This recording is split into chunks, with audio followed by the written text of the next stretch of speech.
My name is Liam Hayes. For the better part of a decade, my life has been defined by the scent of cedar and sawdust, the heft of a well-balanced tool in my hand, and the quiet satisfaction of bringing a piece of wood to life. I live just outside the city of Setteridge, a place nestled between misty mountains and the deep green of the Pacific Northwest. My home is a small, restored craftsman bungalow, and my workshop, a converted barn out back, is my sanctuary. This is where I run Hearthwood Creations. To most people who know of us, Hearthwood is a name synonymous with bespoke, artisanal furniture, tables that tell a story, chairs that hold generations of conversations. We don't mass-produce, we create. Each piece is an intimate collaboration between nature and human hands. What very few people know is that Hearthwood Creations is merely the heart of a much larger, quietly flourishing ecosystem. Over the years, I've acquired and revitalized other small, struggling artisan-led businesses, a historic event barn, a farm-to-table catering company, a boutique floral design studio, all united by a philosophy of quality, sustainability, and soul.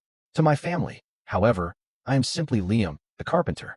The dreamer who, at 20 years old, walked away from a full scholarship to a prestigious law school, shattering my parents' carefully constructed vision for my future.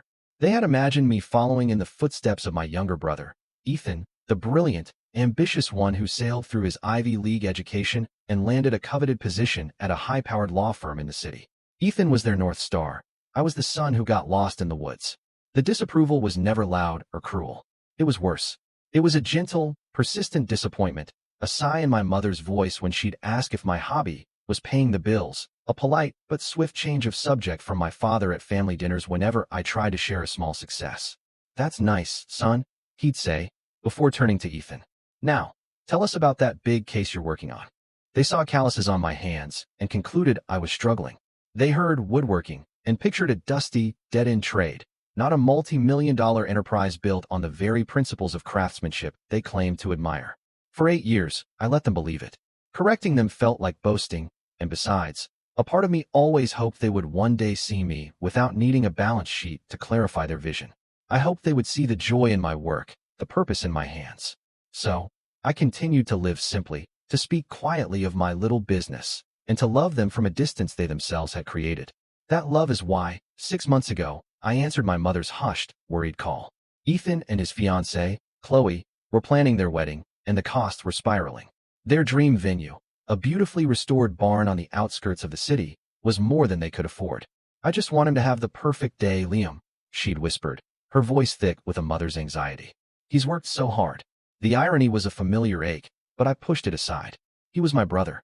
So, I made a call to my finance manager. An anonymous contribution of $30,000 was made to the venue, the Peregrine Barn, to cover the deposit and secure the date. The venue, of course, was one of mine.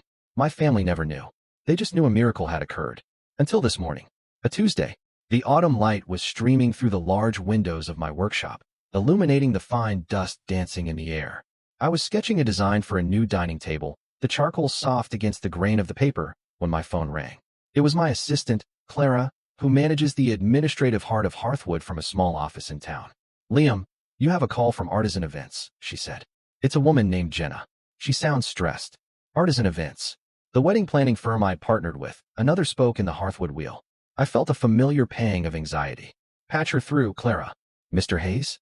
This is Jenna from Artisan Events. I'm calling about the Hayes Garland wedding next month." Her voice was tight, professional, but strained. "I have some uncomfortable news regarding your invitation." I set down my charcoal pencil, its soft scratching the last sound of my peaceful morning. "Go on, Jenna." "Your parents contacted us yesterday," she said, and I could hear her take a deep breath. "They've asked that we formally remove you from the guest list. They cited a private family matter, and were quite specific that you were not to attend the ceremony or reception." The words didn't hit me like a blow. It was more like a slow, sinking feeling, the final, quiet confirmation of a truth I had spent years trying to ignore. I was not part of their picture. "I understand," I said, my voice calmer than I felt.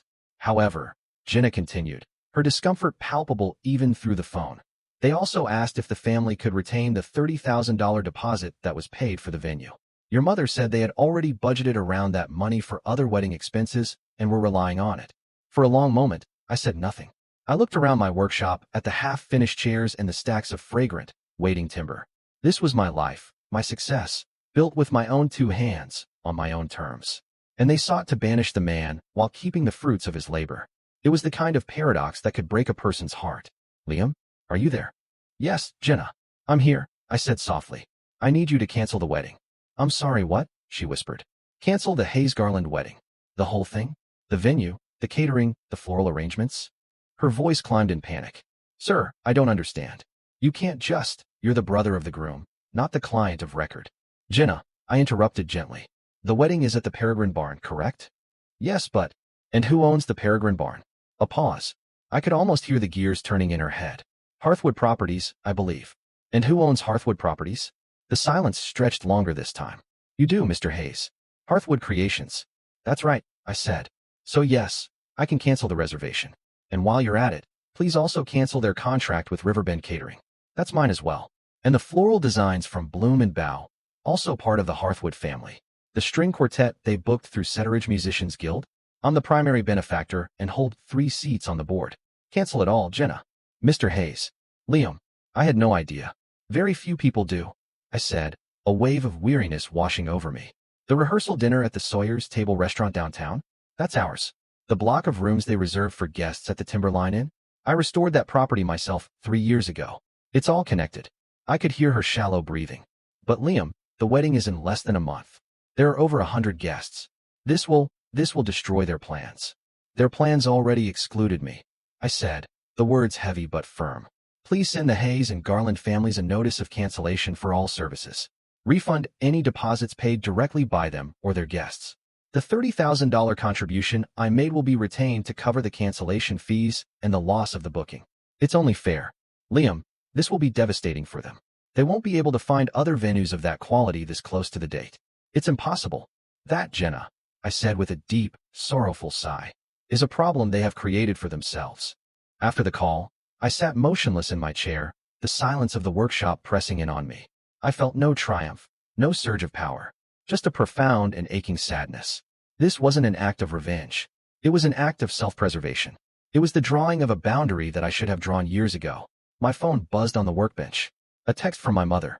Liam, I'm sorry to have to do this over text, but after your last conversation with your father about your career, we all feel it's for the best that you don't come to the wedding. It would just create tension. We hope you understand. We will, of course, make good use of the venue deposit that was so generously provided. I closed my eyes. They hadn't even known the gift was from me. They just saw it as found money, a windfall to be kept. I typed back a short, simple message, each letter a small act of letting go. I understand completely. I wish you all the best. It took less than an hour for the aftershocks to begin. My father called first, his voice a low rumble of controlled fury. Liam, I've just received a series of the most unprofessional and alarming emails I have ever seen. The venue, the caterer, even the florist, all claiming the wedding is off. This is some kind of administrative nightmare. You need to tell me who you spoke to so I can rectify this immediately. There's no mistake, Dad, I said quietly. What do you mean, no mistake? We have a contract with the Peregrine Barn. A contract that I, as the owner, have chosen to terminate. The line went dead silent. I could picture him in his study, surrounded by leather-bound books and framed degrees, his world of predictable order suddenly thrown into chaos. Owner? What are you talking about? You're a carpenter, Liam. The words, meant to be a statement of fact, landed like a judgment. I am a carpenter, I agreed. I'm also the founder and owner of Hearthwood Creations, which includes Hearthwood Properties, the holding company for the barn. I build furniture, Dad, but I also build businesses. The distinction is one you've never cared to make. You're telling me, you own the venue? He stammered, the confidence draining from his voice. I own the venue. I own the catering company. I own the inn where your guests were supposed to stay. I helped build the restaurant where the rehearsal dinner was planned. For 8 years, I have been building a life, a successful one, right under your nose. And for 8 years, you've refused to see it. You uninvited me from a wedding that I was, in essence, hosting. I heard my mother's voice in the background, a faint, panicked question. Then she was on the line, her voice trembling. Liam? Liam, honey, what is he talking about? This can't be true. You build tables. I do, Mom, I said, my heart aching for the chasm between us. I build tables that sell for more than your car. I build custom kitchens for people who value craftsmanship. And I've used the profits from that work to build a network of businesses dedicated to the same ideals. I tried to tell you, so many times. When I bought the old Timberline Inn and spent a year restoring it, I told you I was working on a big project. You assumed I was framing walls for a contractor. We didn't know, she whispered, the words a familiar, painful refrain. You never told us you were so successful. Was my success a prerequisite for your respect? I asked, the question hanging in the air between us. Would you have listened more closely if you'd known there were millions of dollars behind my words? I didn't want you to be proud of my income. I wanted you to be proud of my work. Of me. My father came back on the line, his tone now one of desperate negotiation. Son, there has been a terrible misunderstanding. We can fix this. This is about your brother. It's his wedding day. My brother's wedding is no longer something I can help with, I said, the words tasting of ash. You made it clear I am not welcome in your family celebrations. So, my businesses are no longer available to facilitate them. The next call was from Ethan. He didn't bother with pleasantries. David, what the hell have you done? He shouted, his voice vibrating with the self-righteous anger of a man who has never been truly thwarted. It's Liam. I corrected him softly, a habit from our childhood when he'd call me by our cousin's name to annoy me. It seemed he still saw me as interchangeable, insignificant. Whatever. You've ruined my wedding. My one day? All because you couldn't handle not being the center of attention for once. The center of attention? I asked, a weary disbelief washing over me. Ethan, I was uninvited. Banished. My only role in your wedding, according to our family, was to be an anonymous benefactor. You can't cast someone into the shadows and then be angry when they refuse to hold up the stage. What are you talking about, benefactor? That deposit was a lucky break. The venue had a grant or something. His voice trailed off as the implication of my words sank in. You? That was you. Yes, Ethan. It was me. A gift. Because despite everything, you are my brother and I wanted you to be happy. The anger in his voice was replaced by a bewildered silence. Why wouldn't you just say something? When have you ever given me the chance? I countered, the years of frustration finally bubbling to the surface. When was the last time you asked me about my work with genuine interest? You visit my workshop, you glance at a table I've spent 100 hours on, and you ask me if I've thought about going back to school to get a real degree. You don't see me, Ethan. You see the ghost of the lawyer I was supposed to be. He had no answer. The silence that stretched between us was filled with the unspoken history of our diverging paths, of his effortless ascent and my quiet, unacknowledged climb. I have to go, I said finally. I have work to do. I hung up the phone and walked to the far end of my barn, running my hand along the smooth, cool surface of a black walnut slab. The wood was solid, its history written in its grain. It was real. It was honest. In that moment, it felt like the only thing in my world that was. The rest of the day was a blur of frantic, unanswered calls from my family. I let them go to voicemail, listening to them later in the quiet of the evening. They were a symphony of panic, confusion, and blame. I needed the space to let the emotional dust settle, to find my own center again amidst the wreckage. The next evening, a call came from a number I didn't recognize. I almost ignored it, but something compelled me to answer. Hello, Liam? It's Chloe, Ethan's fiancée. Her voice was soft, hesitant, and completely devoid of the hysteria that had marked every other call. Hello, Chloe, I said, leaning against my workbench. I don't even know where to begin, she started, and I could hear her take a shaky breath.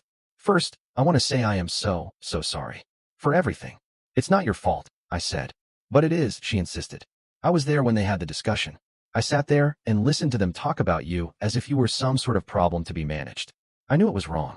I didn't agree, but I didn't speak up. I let Ethan and his parents convince me it was just family dynamics, and it was easier not to get involved. I will never forgive myself for that cowardice. I was silent, taken aback by her candor. I spent all of last night and today doing some research, Liam, she continued, her voice gaining strength. Hearthwood Creations, the Peregrine Barn, the Timberline Inn. I've read articles about you in architectural digests and design magazines. You're not just a carpenter, you're an artist. A visionary. You've built something beautiful and meaningful, something with integrity. And your family, they haven't just been blind, they've been willfully ignorant. Tears pricked at the corners of my eyes. To be seen, truly seen, by a near stranger after years of being invisible to my own family was a profoundly moving experience. What does Ethan say? I asked quietly. She sighed, a sound heavy with a sadness of her own. Ethan is unraveling. His whole life has been built on a specific hierarchy, with him at the top. He's discovering that the brother he pitted is more successful and, frankly, more self-actualized than he could ever hope to be. It's shaking him to his core. And his parents are caught between their horror at the social implications of a canceled wedding and the dawning, terrifying realization that they have profoundly wronged their son. I never wanted to hurt them, I said, and it was the honest truth. I couldn't let them do that. Uninvite me and keep my money. It felt like the final erasure of me as a person. I know, she said softly. It was. Liam, I don't know what happens now at the wedding, and right now, I don't really care. But I want you to know, I would be honored to have you as a brother-in-law. Not because of what you own, but because of who you are. Her words were a balm on a wound I hadn't realized was so deep. She was the first person in my family's orbit who had looked past the assumptions and seen the man. Thank you, Chloe, I whispered. That means more than you know. After we hung up, I felt a subtle shift within me. The sadness was still there, but it was now mingled with a sliver of hope. Maybe, just maybe, this painful breaking point could also be a turning point. 2 days later, Clara informed me that my father had called her office directly, requesting a formal meeting. He wanted to discuss a path forward. I agreed, but it would be on my terms. In my space, I told Clara to schedule the meeting for Saturday afternoon in the private tasting room at the Sawyer's Table, my restaurant in the heart of the city's historic district. It was a space I had designed and built myself, from the long, reclaimed fir table to the hand-forged iron light fixtures. It was a room that spoke the language of my soul. When they arrived, they looked like strangers in a foreign land. My father, in his perfectly pressed suit. My mother, her pearls a stark contrast to the rustic warmth of the room. And Ethan, who looked pale and diminished, his usual confidence completely gone. Chloe was with them, her presence a quiet signal of support, though for whom, it wasn't yet clear. I was already seated at the head of the long table. I didn't stand when they entered. I simply watched them, letting the silence stretch. My father cleared his throat, the sound unnaturally loud in the quiet room. Liam, thank you for agreeing to meet with us. He sat, and the others followed suit. A server, one of my most trusted staff, quietly placed glasses of water before them. We owe you an apology, my father began, his voice stiff and formal, as if reading from a script. It is clear we have gravely underestimated your professional achievements. Is that what this is about? I asked, my voice soft. My professional achievements? My mother flinched. No, Liam, she said, her voice trembling. It's about us. About how we've treated you. We were wrong. We were so focused on the path we thought you should be on. We never took the time to appreciate the beautiful one you were creating for yourself. I'm sorry, Liam, Ethan said, his eyes finally meeting mine. They were filled with a confusing mixture of resentment and shame. I was an arrogant fool. I was jealous of you when we were kids, and I think some part of me just kept being jealous. I defined my success by how far ahead of you I was. Finding out that you were light years ahead of me in a race I didn't even know you were running, it's been a lot. The honesty was disarming. I have a question for you all, I said, looking from face to face. If I had failed, if I were just a carpenter, struggling to make ends meet, living in a small apartment, would you have uninvited me? The silence was thick with the weight of the unspoken truth. It was my father who finally broke it, his voice heavy with a shame that felt real. I don't know, Liam. I'd like to think we wouldn't have. But if I am being truly honest with myself, the thought that your life might be a source of embarrassment at a formal event, it might have crossed our minds. And that is a monstrous thing for a father to admit. His confession, raw and unflinching, cracked something open in the room. It was the truth, ugly and painful, but it was the truth. Thank you for that honesty, I said. Chloe spoke for the first time, her voice a clear, steady anchor in the emotional storm. What happens now is not about a wedding, she said, looking pointedly at Ethan and his parents. A wedding is a day. A family is a lifetime. What happens now is about whether this family is willing to do the work to heal, to rebuild on a foundation of respect and truth, not just for Liam, but for each other.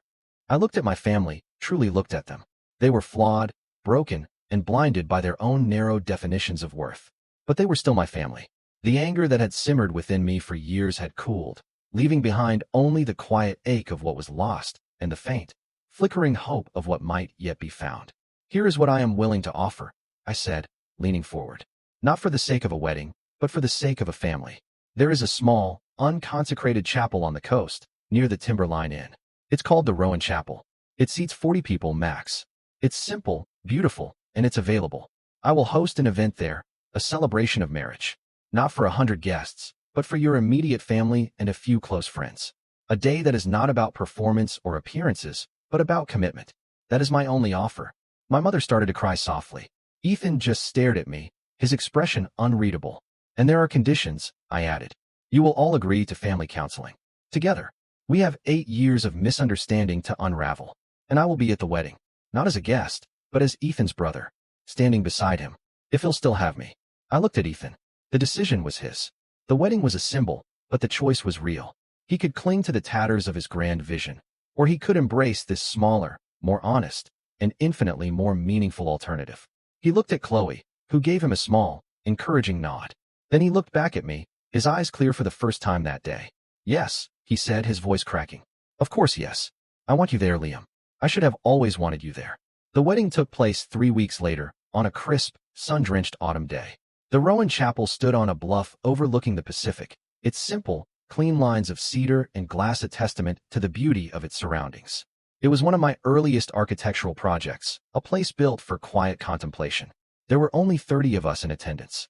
The small space was filled not with the pressure of a large crowd, but with the warmth of genuine affection. As I stood beside Ethan, I could feel the nervous tremor in his hand. He was stripped of the armor of his ambition, and what was left was simply my brother. During the simple reception at the inn, I raised my glass. I didn't give a traditional best man speech. I just spoke from the heart. There's an idea in woodworking called revealing the grain. I began, my eyes finding my father's in the small crowd. You don't force the wood to be something it's not.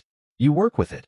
You sand it. You smooth away the rough exterior until its true, unique, and beautiful nature is revealed. I think families are a bit like that. We spend so much time trying to shape each other into what we think they should be, we forget to stand back and appreciate the magnificent, one-of-a-kind grain that's been there all along. I looked at Ethan and Chloe, their hands intertwined. May you always see the true grain in each other. And may you build a life that is as strong, honest, and beautiful as the love you share today. To my brother and my new sister. Later, as the sun began to set, casting a golden glow over the ocean, my father came to stand beside me on the terrace. It was never about the money, was it, son? He asked, his voice quiet. No, Dad. It was never about the money. I've spent my whole life measuring success in numbers, on a spreadsheet, in a bank account, on a leaderboard at the firm, he said, his gaze fixed on the horizon. You measure it in beauty, in integrity. It took me 50 years to realize your currency is worth more than mine. He put a hand on my shoulder, and for the first time, it didn't feel like the proprietary pat of a father on a son, but the respectful touch of one man to another. I am so proud of you, Liam. Not for what you've built, but for the man you've become. You have a strength your brother and I are only just beginning to understand. A comfortable silence fell between us, filled only by the sound of the waves. The chasm that had separated us for so long hadn't vanished, but a bridge was being built, plank by plank, word by word. Driving home that night, along the dark, winding coastal highway, I felt a sense of peace I hadn't known was possible. The empire I had built in the shadows had finally been brought into the light, not as a weapon, but as a tool for understanding. I hadn't set out to prove my family wrong. I had only set out to be true to myself. And in a painful, roundabout way, in forcing them to see my truth, I had given them a chance to find a better version of their own. My phone buzzed with a text. It was from Ethan. The chapel was perfect. Thank you. For everything. I have a lot to learn about being a brother. I'm glad I have you to teach me. I smiled and placed the phone on the seat beside me. The road ahead was long, and there were years of knots to untangle. But for the first time, it felt like we were all traveling in the same direction. The grain was, at last, being revealed.